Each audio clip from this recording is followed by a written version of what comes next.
अस्सलाम वालेकुम। मैं एक तालिब इल्म की हैसियत से लड़कियों की तालीम की अहमियत के मौजू पर कुछ करने की जसारत करूँगा। मोहतरम सामीन, हदीस रसूलुल्लाह सल्लल्लाहु अलैहि वसल्लम है, तलब इल्म फरीदतुन अला कुल्लि मुस्लिम व मुस्लिमा।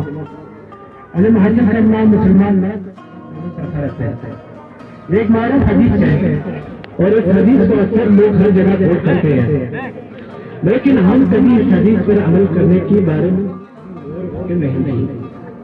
हमारे माशरे में हत्ता की घरों में भी लड़कियों और लड़कियों के दरमियान एक वाक़िया ख्याल रखा जाता है, तालीम के मैदान में भी लगा जाता है। बेटे को अच्छी स्कूल में पढ़ाते हैं, नई जूते दिलाते हैं, नई किताबें, नया बैग हर साल खरीदते हैं, लेकिन जब लड़कियों की बारी आती है तो इतना देखने को नहीं मिलता। मुझे अफसोस के साथ कहना पड़ता है, हो सकता है कि मैं गलत हूँ। हमारे माशरे में लड़कियों की निस्बत लड़कियों को कम अहमियत दी जाती है। लड़कों को पढ़ाने के लिए मुल्क के बड़े बड़े शहरों में भेज देते हैं और लड़कियों को मेडल पास करके घरों में बिठाया जाता है। फिर चंद लड़कियां मेडल पास कर लेती है। आज के इस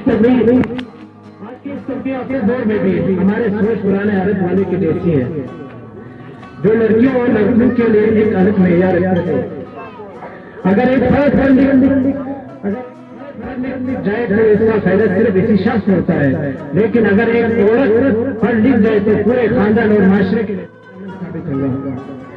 लिहाजा मेरे ख्याल के मुताबिक इस वक्त हमें लड़कियों की तालीम पर ज्यादा फोकस करना चाहिए और हम सबको चाहिए मिलकर इस दर्जा को एक मिसाली दर्जा बनाने के लिए अपने अपने हैसियत के मुताबिक अपना हिस्सा डालें और किरदार अदा करें।